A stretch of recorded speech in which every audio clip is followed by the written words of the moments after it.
Number 10. Europe's failed ideal nation.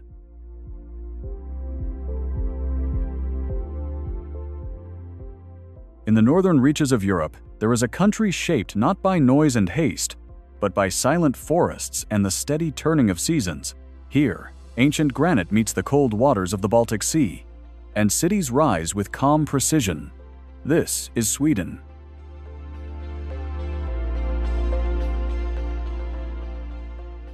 From above, the country appears as a vast mosaic of deep green and shimmering blue.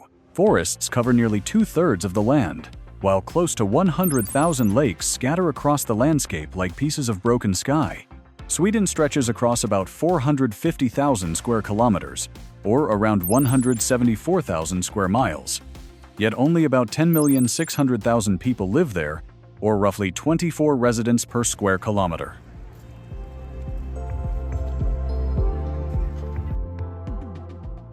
The journey begins in Skane, in the far south, where fertile plains roll toward old castles, quiet farms, and villages that seem closely tied to continental Europe.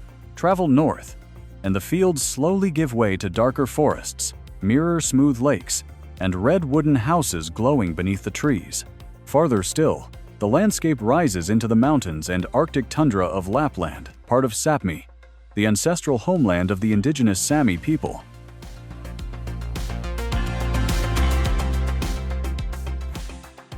Here, distance changes the meaning of silence. A road may run for about 100 miles, or around 160 kilometers, through forests interrupted only by a lake, a lonely cabin, or a reindeer crossing beneath the pale northern sky. Nature is not a decoration in Sweden. It is a constant presence, shaping how people travel, build, rest, and understand themselves.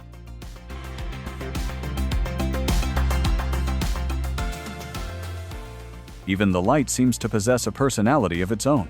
During summer, the sun lingers so long that evening appears unwilling to end. Time feels suspended beneath a soft blue sky, and people gather beside lakes long after dinner, swimming, talking quietly, or simply watching the water. Winter tells the opposite story. Daylight becomes brief and slanted, pouring through the trees like liquid gold before darkness returns. It can feel melancholy, but also strangely beautiful, turning every lamp, candle, and illuminated window into a small promise of warmth.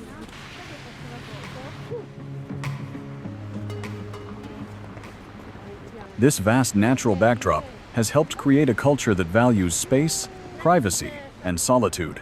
In Sweden, silence is not automatically awkward. It can be thoughtful, peaceful, even respectful. To understand the country, you must first understand this relationship between the individual and the surrounding world, between personal freedom and collective responsibility, between ancient traditions and modern innovation. Where are you watching from? How beautiful is the land where you live?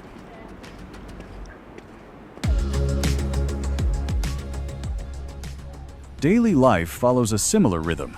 Whether inside a minimalist apartment in central Stockholm or an iconic red-painted house in a quiet suburb, the home is treated as a sanctuary. It is a carefully arranged refuge from the cold, a place for family, reflection, and soft light. Swedish interiors often rely on wood, stone, pale colors, simple furniture, and lamps placed not merely to illuminate a room, but to make winter feel less distant.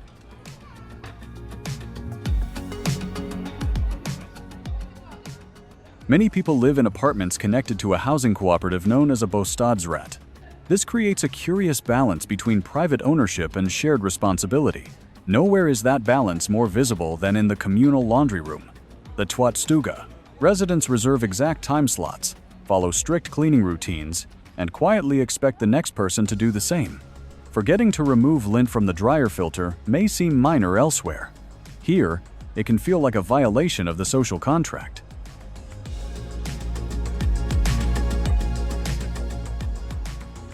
That same respect for privacy continues outside the home. At a bus stop, strangers rarely fill the air with unnecessary conversation. On public transportation, passengers naturally leave space between themselves whenever possible. A newly opened seat may be claimed immediately, not because anyone dislikes the person beside them, but because personal space is considered a form of courtesy.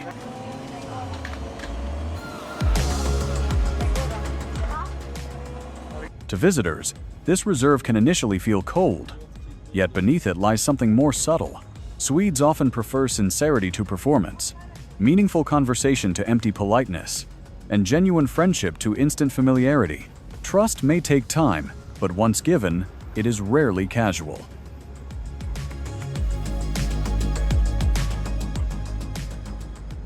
From the outside, Sweden can still look like Europe's ideal nation, calm, clean, balanced, and almost perfectly organized. But ideals become fragile when people stop looking beneath them. Behind the quiet forests, warm windows, and orderly routines are pressures that tourists rarely notice.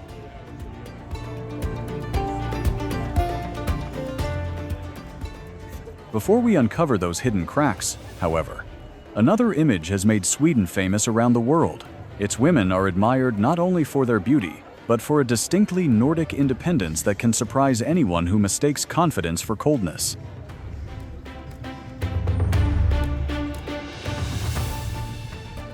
If you are curious to see what lies beyond Sweden's perfect image, give this video a like and subscribe for more journeys behind the world's most fascinating countries.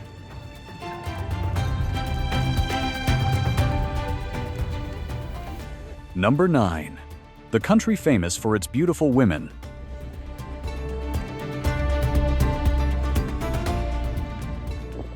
On a bright summer morning in Stockholm, the city seems to move with effortless confidence. Bicycles glide beside the water, trams whisper past stone buildings, cafes open their windows to the soft northern light, and women hurry toward offices, universities, parks, and train stations in clothing that appears simple, practical, and perfectly chosen. Nothing feels exaggerated. The beauty is quiet.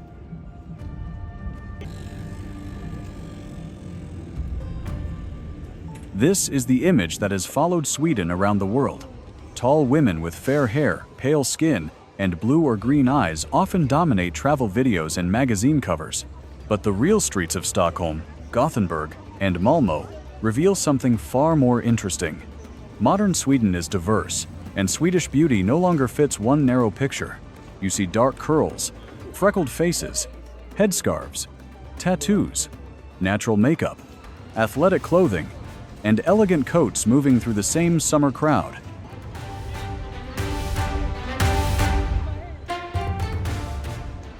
What makes many Swedish women memorable is not simply appearance, it is the independence behind it. Girls grow up in a society that expects them to make their own decisions, pursue an education, build a career, and manage their own finances. Marriage may be part of life, but it is not treated as the only path to security. A woman can travel alone, buy her own apartment, raise children, lead a company, or decide that family life is not for her. The important thing is choice.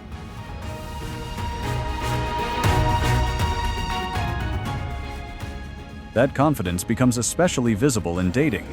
A Swedish woman may suggest the meeting place, arrive on her bicycle, order her own coffee, and calmly pay for her half of the bill. This is not a rejection of romance. It is a sign that affection should begin between equals. A man who insists on controlling every detail may believe he is being impressive. She may see something very different. If you like this video, comment 1. If you do not like this video, comment 0.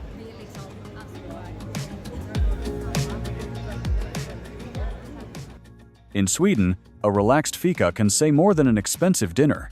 2 cups of coffee, 2 cinnamon buns, and an honest conversation often create a better beginning than flowers, luxury, and rehearsed compliments. Listen carefully. Ask real questions. Leave space for silence. Here, a quiet pause does not always mean the date is failing. Sometimes it means both people are comfortable enough not to perform.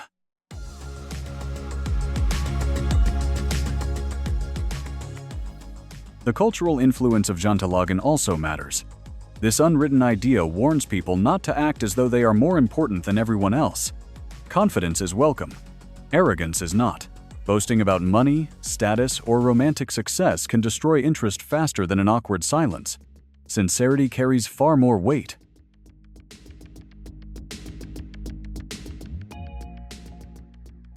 Equality is also supported by public policy. When a child is born, The parents can receive a total of 480 days of parental benefits. 390 of those days are connected to income, while the remaining 90 are paid at about 180 Swedish kroner per day, or around $18. Some days are reserved for each parent, encouraging fathers and mothers to share the work of caring for a child.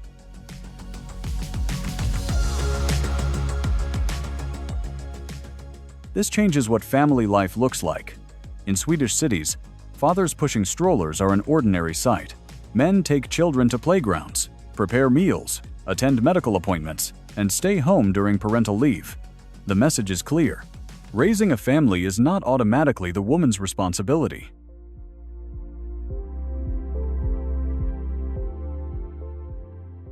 Yet Sweden has not completed the journey toward full equality.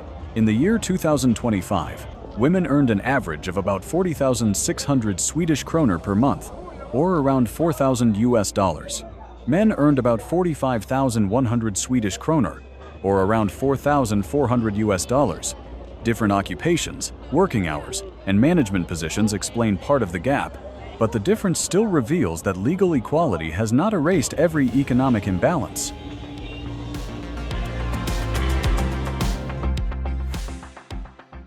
There are other pressures too. Independence can become exhausting. A woman may be expected to succeed professionally, remain financially secure, raise children thoughtfully, maintain a healthy lifestyle, and still appear calm while doing it. The polished image seen by visitors can hide stress, loneliness, and the same doubts found everywhere else.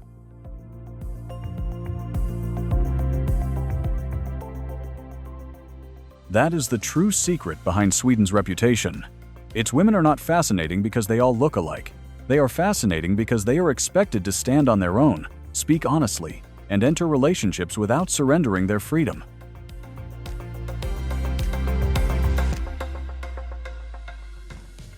And that is where Sweden becomes more complicated than the beautiful image shared with the rest of the world.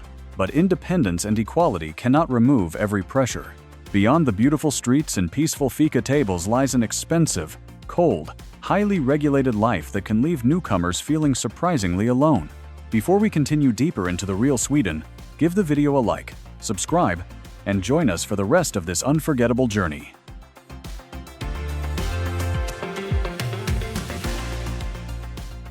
Number 8.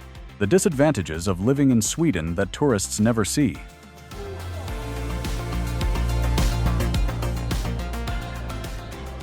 A visitor arrives in Stockholm and sees polished stone streets, quiet canals, clean trains, and apartment windows glowing warmly against the evening sky. Everything feels efficient. Everything appears calm. For a few days, Sweden can seem like a country designed to remove stress from daily life.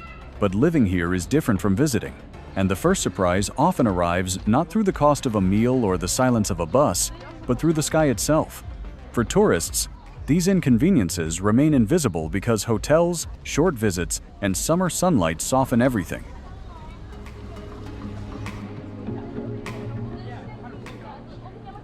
During the darkest part of winter, Stockholm receives only about 6 hours and 11 minutes of daylight. By contrast, the longest summer day offers about 12 hours and 32 minutes more light. In December, many people leave home before sunrise and return after sunset. The city is awake, but the sun seems absent. For someone arriving from a tropical country, that darkness can feel heavier than the cold. Sleep becomes irregular. Energy drops. Social plans disappear. Even a simple walk after work can feel like moving through midnight.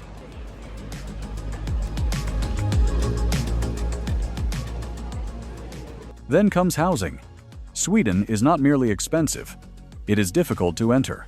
In the year 2025, the average monthly rent for a 3-room apartment across the country reached about 9,118 Swedish kronor, or around $860. That national average includes smaller towns and cheaper regions. In central Stockholm, the real cost can climb much higher, while the waiting list for a stable first-hand rental contract may stretch for years.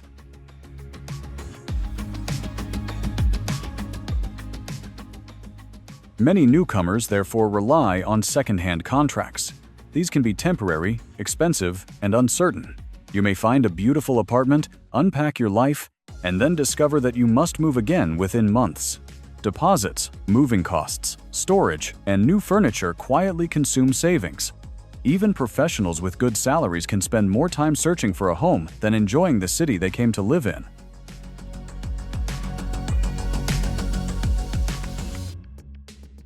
Wages look impressive at first. The average monthly salary is about 42,900 Swedish kronor, or around $4,050 before tax. But that number changes character once income tax, rent, groceries, transportation, electricity, insurance, and daily services begin taking their share. A salary that sounds generous abroad can feel surprisingly ordinary in Stockholm. Sweden pays well, but it also asks you to spend carefully.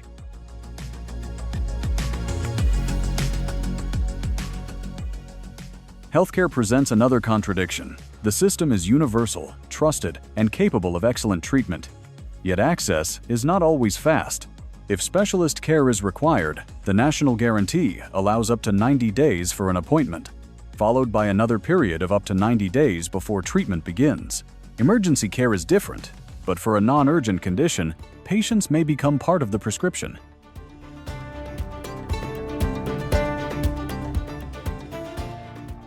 Even booking that appointment can be difficult.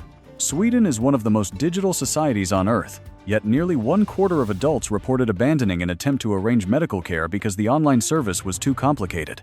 For younger residents, digital identification and health applications may feel effortless. For older people, recent immigrants, or anyone struggling with Swedish, the same system can resemble a locked door with no visible handle.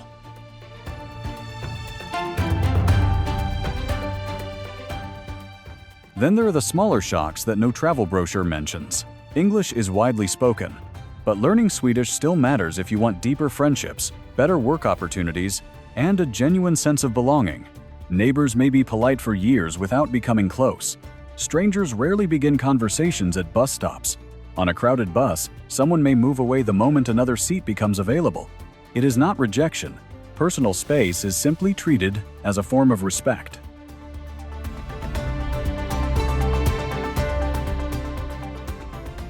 At home, the communal laundry room must often be reserved in advance. Miss your time and your clothes may wait another week. Leave lint in the dryer and you may create a silent neighborhood scandal. Buying alcohol requires planning around government store hours. Making friends requires patience. Understanding the unwritten rules requires even more.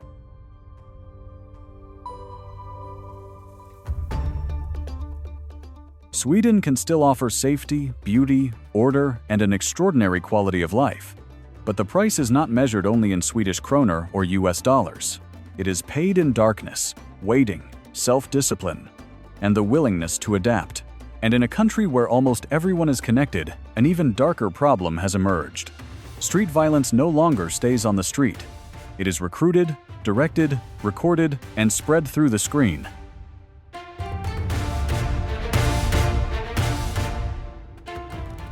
Before we go any deeper, leave a like and subscribe because the most surprising parts of Sweden are still ahead.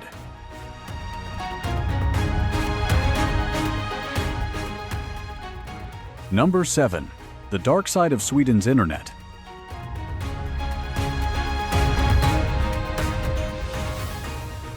In Sweden, the internet feels almost invisible because it is woven into nearly every part of daily life. Trains are booked through apps. Medical records appear on secure screens. Coffee is paid for with a tap.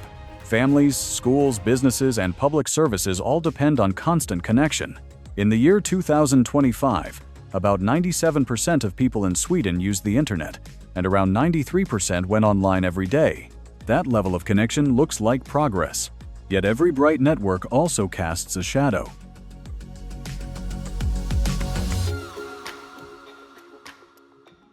More than half of Swedish internet users had encountered suspicious advertising on social media, but only about 1/3 of those who noticed it reported the content. Most people simply scrolled past. That small habit reveals a larger problem. Online danger often moves quietly, hidden between music clips, private messages, and conversations. By the time someone recognizes what is happening, the message may already have reached thousands of screens.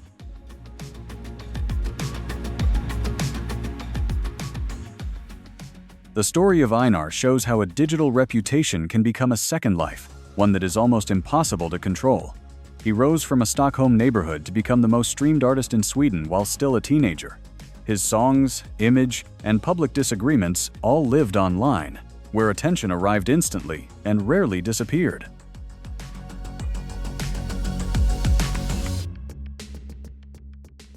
During a serious dispute, Einar was held against his will and photographed in deeply humiliating circumstances.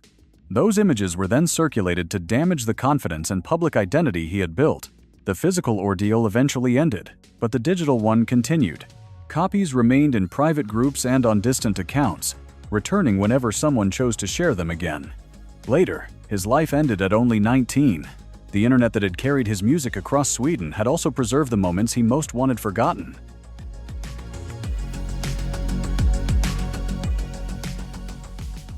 Then there is Rawamajid, known online as the Kurdish Fox. According to investigators, his influence did not depend on standing in a Swedish street or meeting every member of his network. He could live abroad and still send instructions through encrypted applications. Symbols, voice messages, edited videos, and carefully managed images helped turn him into a distant figure of power.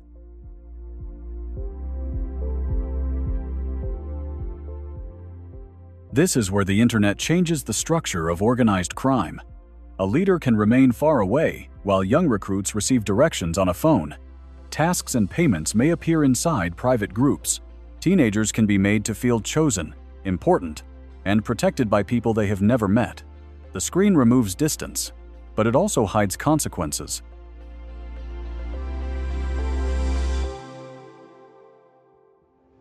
Swedish police have warned that serious offenses are increasingly connected to very young people recruited through digital spaces.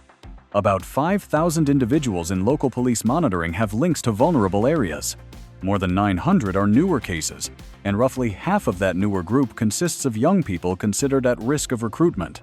Imagine a school auditorium filled again and again with teenagers whose phones may be carrying invitations into a world their parents cannot see.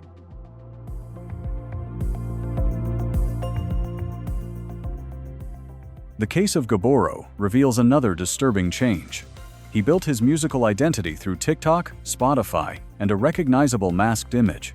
His songs reached large audiences, but his visibility also made him permanently present online. His name later appeared on a target list circulated through Snapchat. He continued releasing music, yet the threat remained in the background like a notification that never stopped glowing.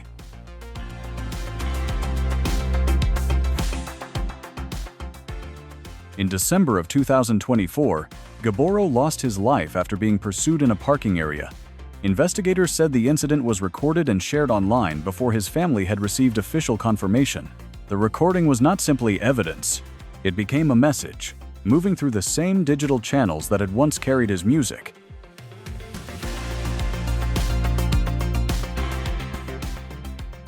These stories reveal four connected mechanisms. Recruitment happens through private groups. Direction comes from people who may be in another country. Myth-making turns criminal figures into online legends. Distribution transforms humiliation, threats, and tragedy into content designed to travel.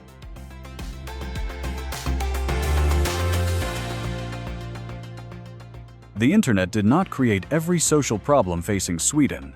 It did something more complicated. It accelerated old conflicts, expanded their reach, and allowed vulnerable young people to be contacted at any hour. A message can cross cities in seconds. A rumor can become a reputation overnight. A private image can become permanent.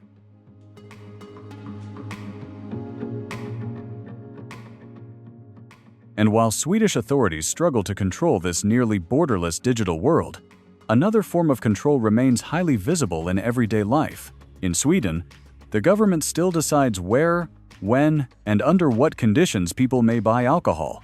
Before the journey continues, look through your window. Is the weather rainy or sunny? Comment 2 for rain and 3 for sunshine.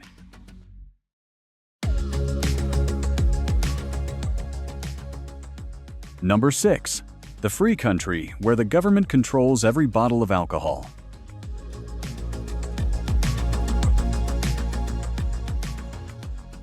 Sweden is often described as one of the freest societies in the world. People choose how to live, whom to love, what to believe, and how to organize their private lives with remarkably little interference. Yet walk into an ordinary supermarket and look for a bottle of wine, and that image of complete freedom suddenly becomes more complicated.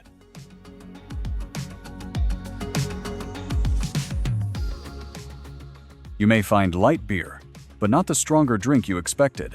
For that, you must visit Systembolaget, the state-owned alcohol retailer that controls the sale of most wine, spirits, cider, and stronger beer across Sweden. It is not hidden behind government buildings or guarded like a secret vault. Its stores are bright, organized, and calm. Still, every bottle on the shelf exists inside one of the most tightly managed retail systems in Europe.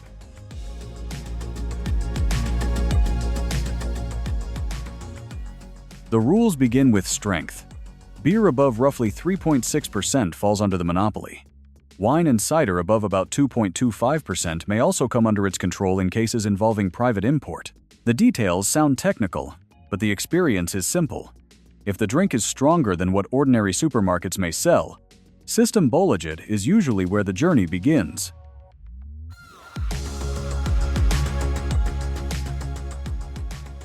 Then comes age. A customer must be at least 20 years old to purchase or order alcohol through the system. Visitors from countries with a lower legal purchase age are often surprised. A young adult may be old enough to vote, work, rent an apartment, or travel alone, yet still be told to wait before buying a bottle from the state store.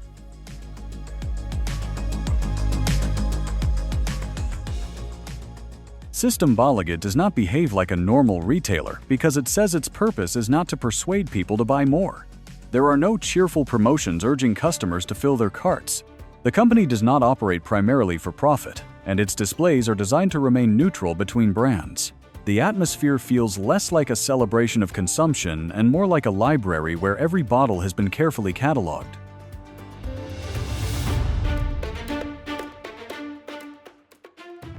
Opening hours make the difference even more visible. In many countries, wine can be purchased late at night, on weekends, or during a last-minute stop before dinner. In Sweden, buying it often requires planning. A customer checks the schedule on a phone, calculates the route, and arrives before the doors close. Miss the window, and the evening menu may continue without wine.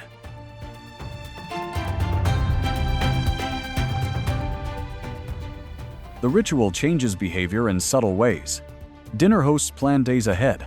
Tourists learn the rules after an empty-handed evening, and spontaneity gives way to a habit of checking the clock before celebrating.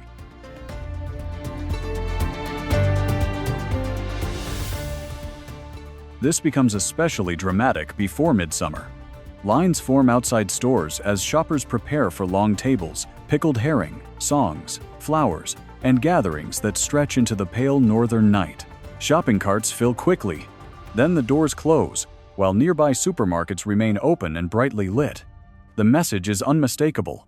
Sweden does not prohibit alcohol, but it refuses to treat it like an ordinary product.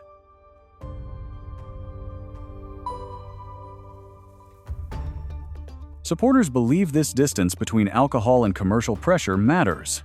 Limited hours may reduce impulsive purchases. Neutral shelves may weaken the power of advertising. Trained staff can check identification, offer information, and refuse a sale when necessary. Most importantly, supporters argue that public health should not depend entirely on companies earning more whenever people drink more.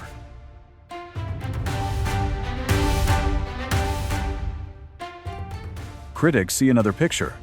They describe inconvenient hours, limited competition, and a system that turns a simple purchase into an appointment with the calendar. To them, the monopoly feels strangely paternal in a society built around personal responsibility. Why should the government decide when an adult may shop for something that remains legal to consume?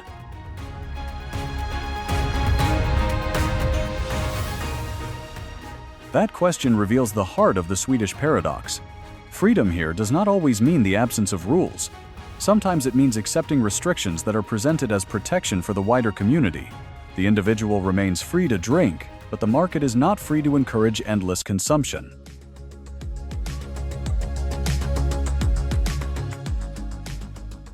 Inside the Systembolaget, nothing looks dramatic. Bottles stand in quiet rows. Customers read labels, compare regions, and carry their choices toward the register. Yet behind that ordinary scene lies a national argument about health, profit, responsibility, and how far a government should go to shape private behavior.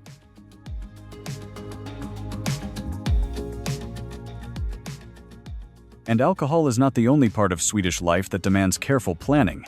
As the population grows older, another important date is moving farther away. For many workers, even retirement is becoming something they must wait longer to reach.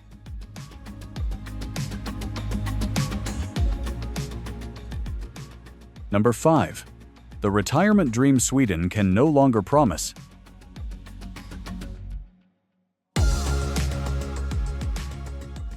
For decades, Sweden offered a powerful promise: work steadily, pay into the system, and retirement would eventually come.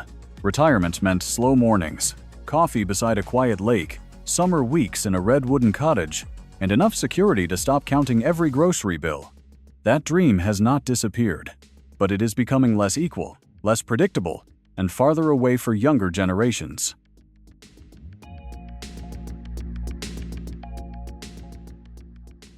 As people live longer, the recommended retirement age continues to move. Someone born between 1960 and the middle of that decade is expected to aim for about 67. Those born from 1970 through 1981 are encouraged to think about 68. People born between 1982 and 1997 may need to work until 69. For those born near the end of the 1990s or later, current projections point towards 70.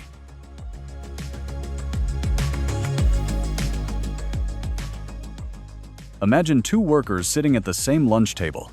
One is preparing to leave at 67. The younger colleague may need to remain for 3 more winters, 3 more dark commutes, and 3 more years of early alarms before reaching the same doorway.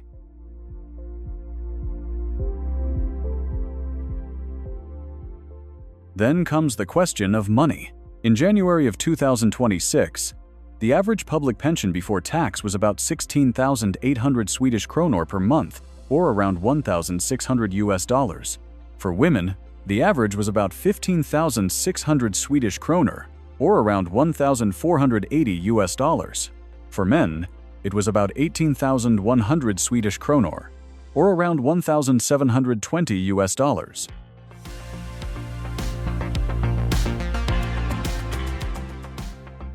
Those amounts may support a careful life, but they do not automatically preserve the lifestyle a person enjoyed while working. Rent, heating, groceries, transportation, medicine, and occasional travel continue after the final paycheck. A comfortable retirement often depends on more than the public system alone.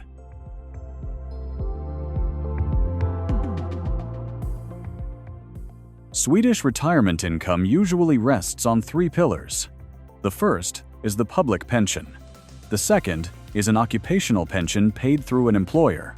The third is personal savings, investments, or property. When all 3 are strong, retirement may still resemble the peaceful picture people expect. When one is missing, the view changes quickly.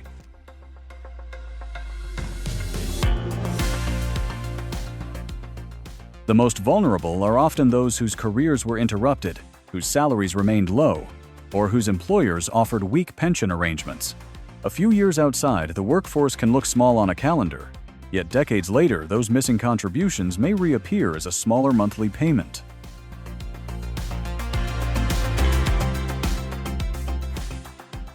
This is especially visible in the gap between women and men. Preliminary figures from 2024 showed that women's total average pension was only about 74% of men's. Women received about 20,600 Swedish kronor per month, or around $1,950. Men received about 27,700 Swedish kronor, or around $2,630.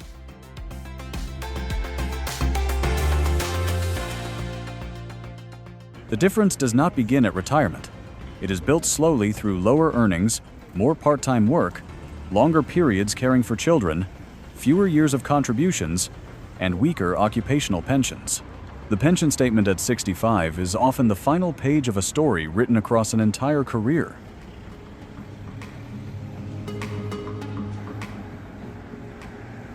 Demography adds another pressure. In 2025, people aged 80 or older represented about 6% of the population. By 2070, that share is projected to reach about 11%. Picture every 100 people in a Swedish town. Today, about 6 are over 80. In the future, that number may almost double, while births have fallen to their lowest level in more than 2 decades.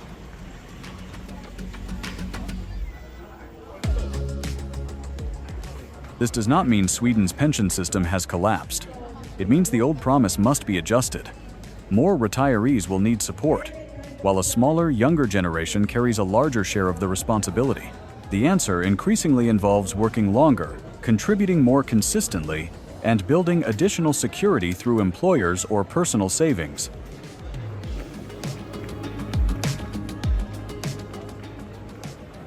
The Swedish retirement dream exists, but it no longer arrives automatically after a fixed number of years. It rewards uninterrupted careers, stable income, careful planning, and access to occupational pensions. For some, the future still contains cottages, lakes, and long summer evenings. For others, it may contain extra years at work and a tighter budget afterward.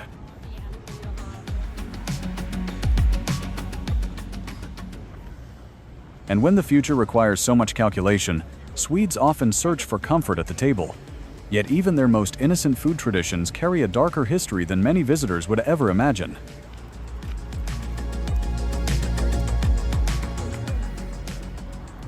Number 4.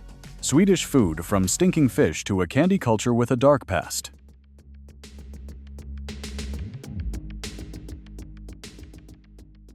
Swedish food often begins with comfort. Picture a plate arriving on a cold evening, carrying tender meatballs, creamy mashed potatoes, brown sauce, and a spoonful of red lingonberry jam. The combination seems unusual at first. Sweet berries beside savory meat feel contradictory, yet one bite explains why this dish has traveled beyond Sweden. It is gentle, familiar, and easy to love. But Swedish cuisine does not remain gentle for long.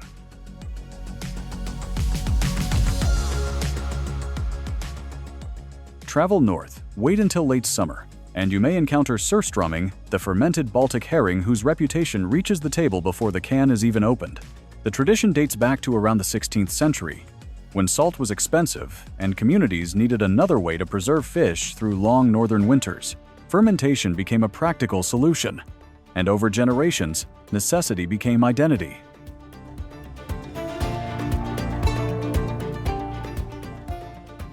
The traditional season begins on the third Thursday of August. Families and friends gather outdoors, partly for atmosphere and partly because the smell can be astonishingly strong. The cans may appear swollen as fermentation continues inside. Opening one releases an aroma so powerful that first-time visitors often step backward before they even see the fish.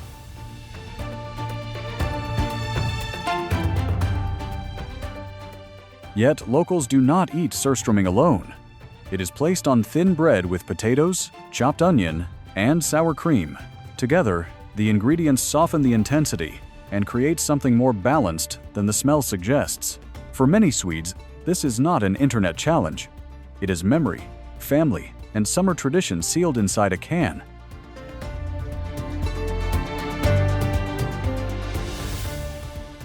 Other dishes continue the adventure. Lutfisk is dried fish softened through a long preparation process. Blood pudding is sliced, fried, and served with lingonberries. Smorgastarta looks like a birthday cake, but is built from bread, seafood, eggs, mayonnaise, and vegetables. Ragmunk combines grated potatoes with the comfort of a crisp pancake. Pickled herring appears in several flavors, while salty licorice shocks visitors who expect candy to taste only sweet.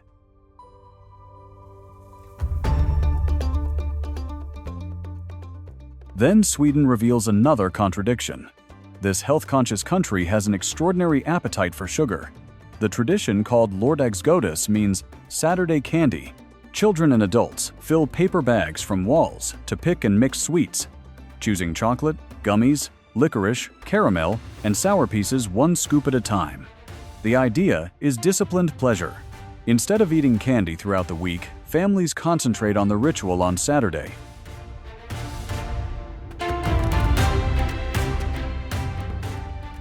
In 2024, the direct supply of chocolate and confectionery reached about 16.2 kilograms per person, or around 35.7 pounds. Imagine every resident carrying a suitcase filled only with candy. That amount was about 66% higher than in 1980, although the figure describes supply and does not subtract food that was wasted.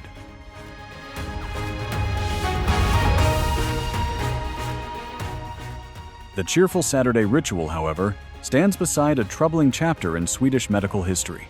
From the 1940s until around 1960, researchers at Vipholm Hospital in Lund studied the relationship between sugar and tooth decay.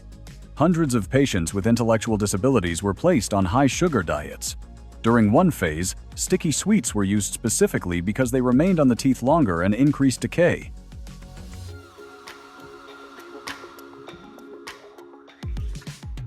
The experiments produced influential knowledge.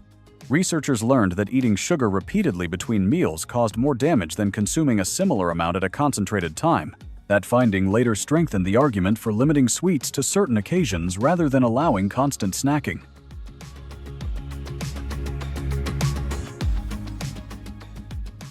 But the methods are now regarded as a severe violation of research ethics. The patients were vulnerable, meaningful consent was absent, and suffering was treated as a pathway to scientific information. It would be misleading to say that Vipholm simply created Saturday candy. The tradition developed through broader social and health ideas. Still, the research helped reinforce the message that frequency mattered.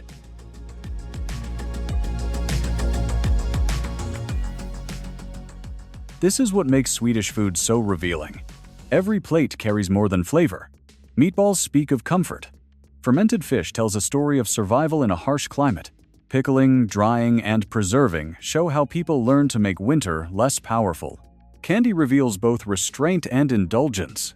Vipholm reminds us that progress can sometimes emerge from methods society later recognizes as unacceptable.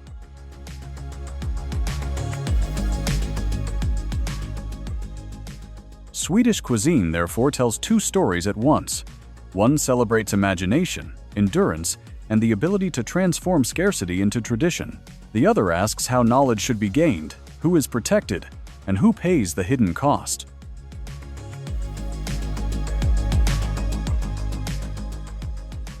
And when the fermented fish cans are finally closed and the Saturday candy is put away, Swedes find another way to escape their famous reserve.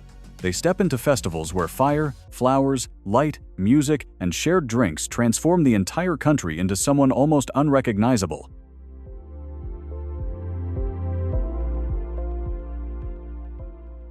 Number 3. The festivals that make Swedes stop being so reserved.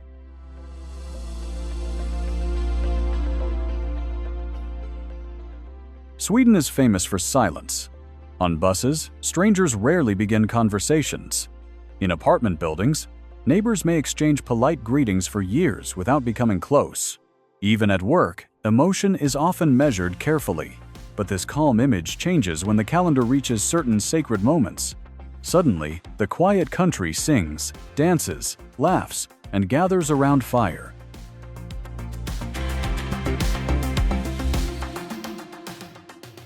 For visitors, the change can feel astonishing. The same people who guarded their personal space yesterday now stand together beneath smoke, flowers, paper lanterns, or candlelight, following traditions older than many modern cities.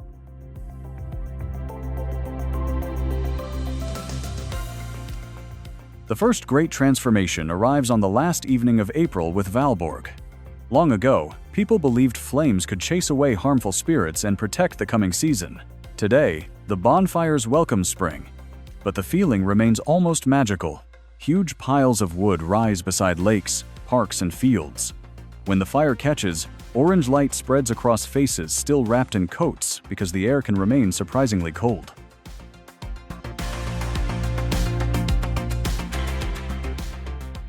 In Uppsala, the celebration becomes enormous. Around 120,000 people may gather during the day, turning the university city into a river of music, laughter, and springtime chaos. Students begin early, sometimes opening champagne in the morning. Homemade rafts race along the river. Choirs sing traditional songs. Crowds stand shoulder to shoulder as though the entire city has finally escaped the long northern darkness.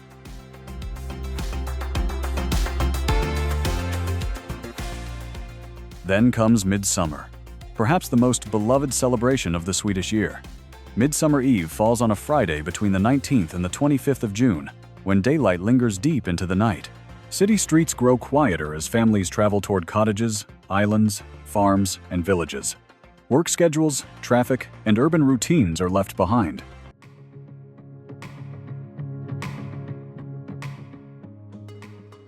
Wildflowers are woven into crowns. A tall maypole is raised in an open field and covered with leaves and blossoms. Children, parents, grandparents, and friends join hands and dance around it. The steps may look simple, but the happiness is unmistakable. For once, nobody seems embarrassed to sing loudly or move foolishly.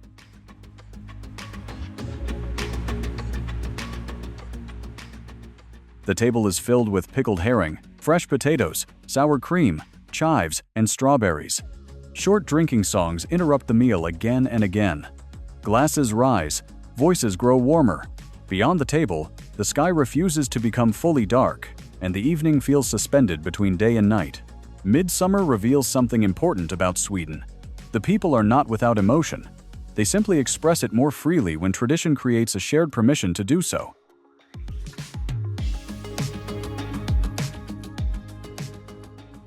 In August, that permission becomes even more playful during the crayfish party. Paper lanterns shaped like smiling moons hang above long tables. Guests wear ridiculous paper hats, tie colorful bibs around their necks, and eat bright red crayfish with their hands. The meal is messy by design.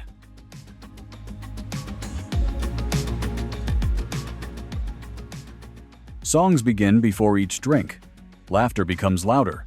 Shells pile up across the table. In ordinary life, Swedes often value order, restraint, and personal space. At a crayfish party, controlled foolishness becomes part of the ritual. Everyone knows the rules, and one of those rules is that nobody should behave too seriously.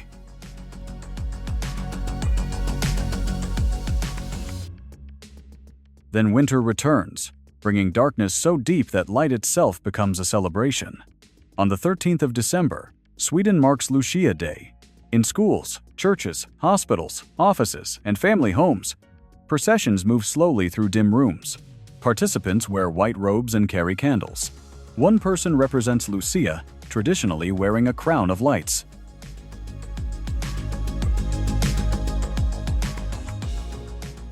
Choirs sing softly. Saffron buns glow golden on trays. Coffee warms cold hands. The ceremony is quiet, yet it creates a different kind of openness. Valborg burns away winter. Midsummer celebrates endless light. The crayfish party invites joyful disorder. Lucia offers comfort when the darkness feels strongest. Each festival gives people a language for emotions that daily life may leave unspoken. Fire becomes hope. Flowers become belonging. Songs become friendship. Candles become courage.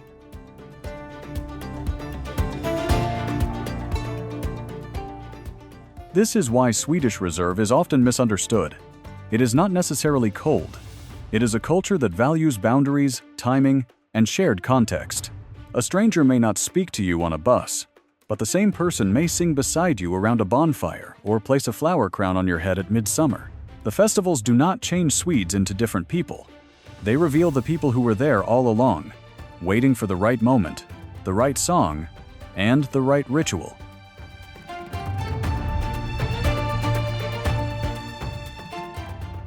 But festivals can unite a nation for only a few days. The greater challenge is what happens during the rest of the year, when millions of people with different languages, histories, beliefs, and expectations must decide whether they truly belong to the same country.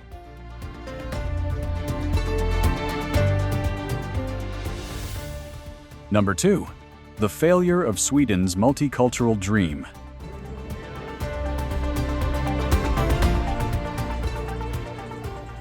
Sweden once presented multiculturalism as proof that compassion and modern government could work together. Refugees and migrants were offered housing, education, healthcare, financial support, and language classes. The promise sounded simple: arrive, rebuild your life, and gradually become part of one of the world's safest and most equal societies. But Sweden opened its doors faster than it expanded housing, schools, jobs, and the shared civic spaces where strangers slowly become neighbors.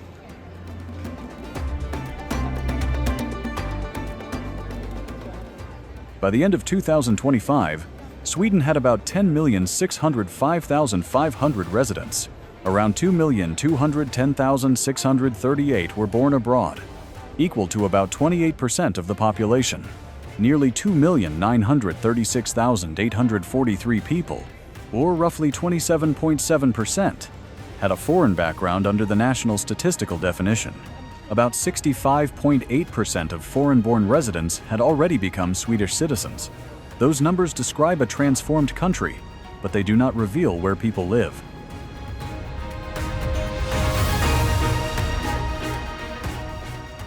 Many newcomers were placed in neighborhoods already struggling with low incomes, crowded housing, weaker schools, and limited employment. These districts often had few natural meeting places where recently arrived families could build relationships with people born in Sweden. Over time, temporary separation hardened into parallel daily lives. Children attended different schools. Adults searched for work through different networks. Families could live in the same city, yet rarely share the same social world.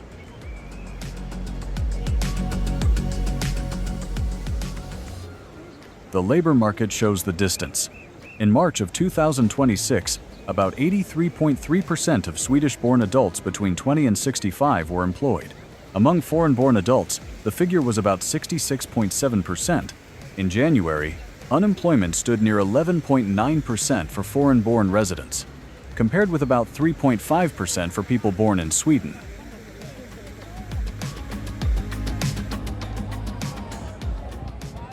The gap has no single cause.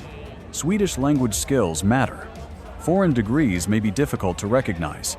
Professional networks take years to build. Some applicants face discrimination because of a name, accent, or address. Others arrive with limited schooling, wait for permits, or settle in districts where few suitable jobs exist. Integration becomes hardest precisely where opportunity is thinnest.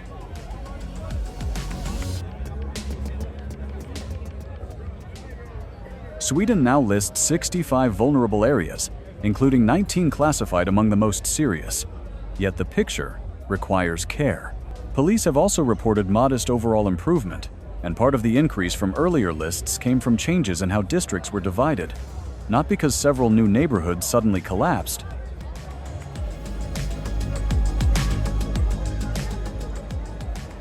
The deepest contradiction appears among the children of immigrants. Many were born in Sweden, speak Swedish, hold Swedish citizenship, and know no other home.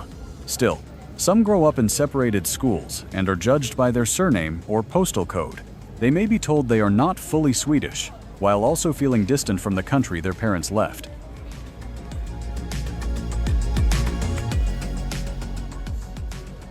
In that uncertain space, harmful networks can offer what institutions have failed to provide consistently. They offer identity, money, status, and belonging. Most young people reject that path. Most immigrant families work, study, pay taxes, raise children, and build ordinary lives. They are also among the people most harmed by weak schools, prejudice, and insecurity.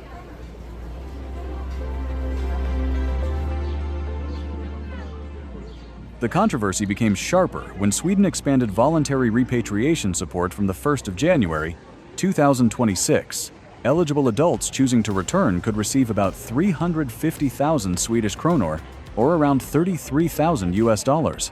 Support reached about 25,000 kronor per child, or around $2,400, with limits of about 500,000 kronor for a couple, or around $47,000, and 600,000 kronor for a household, or around $57,000.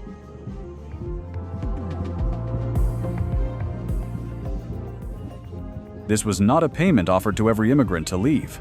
It applied only to eligible groups choosing voluntary return. Even so, the policy carried a powerful message. To supporters, it offered dignity and practical help. To critics, it suggested that Sweden was retreating from its original promise. Multiculturalism did not fail, because different cultures cannot live together. It failed where geographic, economic, and educational differences were allowed to become permanent separation.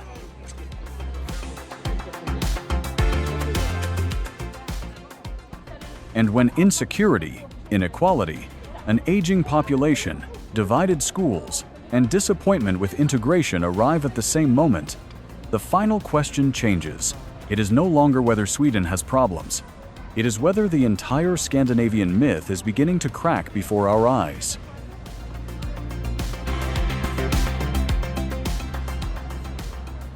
Number 1. Witnessing the collapse of the Scandinavian myth.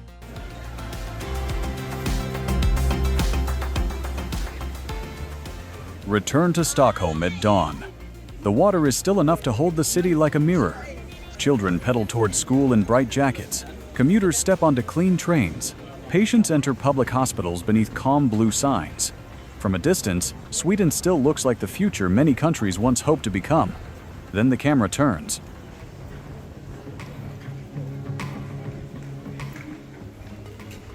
A police camera watches an apartment courtyard. A teacher stands before a divided classroom. A family refreshes a medical website, waiting for an appointment that may remain months away. The postcard has not disappeared. It has simply been lifted, revealing the complicated country underneath. So is Sweden collapsing? Or is the world finally seeing it without the soft filter of admiration?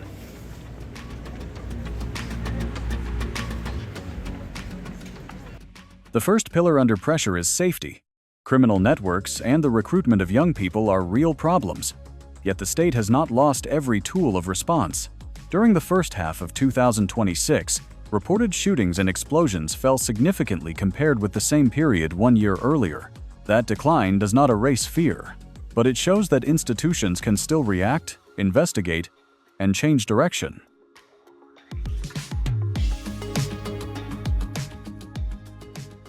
Education tells another mixed story. Swedish students improved between 2012 and 2018. Results then fell in mathematics and reading in 2022, while science remained relatively stable. Even so, Sweden continued to perform above the OECD average across all 3 subjects. The warning lies beneath that respectable surface. Family income matters more than before, and the gap between students with and without immigrant backgrounds remains among the widest in the OECD.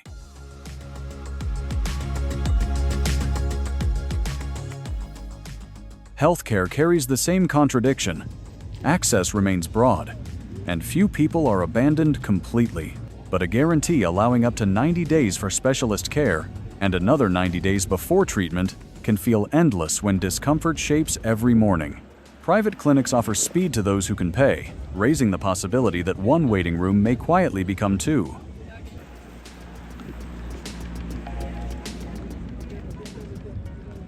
Demography may be the slowest pressure, but perhaps the most powerful.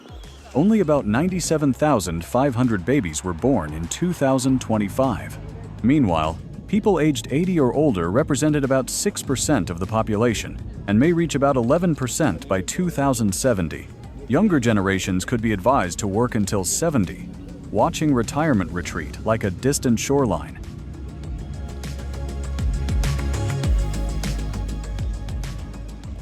Still, Sweden is not a battlefield. Its public services have not vanished, and immigration alone does not explain every difficulty. Employment remains high. Schools still outperform international averages. Hospitals continue treating millions. Police and government agencies publicly measure failure, which is itself a form of strength. What is collapsing is not Sweden. It is the fantasy that any nation can become perfect and remain perfect without constant repair.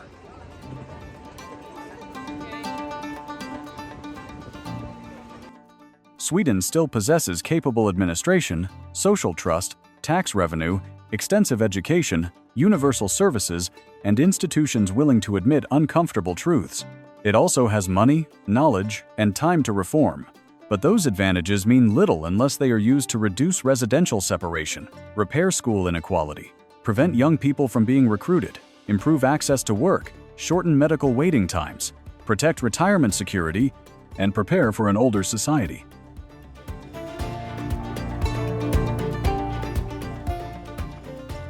Sweden is not the paradise the world imagined, but neither is it the failed state described by dramatic headlines. It is something more uncomfortable and more human. It is a powerful country discovering that even the strongest social model can crack when it stops adapting. That is the real test now. Not whether Sweden can preserve an old image, but whether it can rebuild trust while accepting that the society beneath that image has permanently changed. The final question is therefore not whether Sweden has already fallen.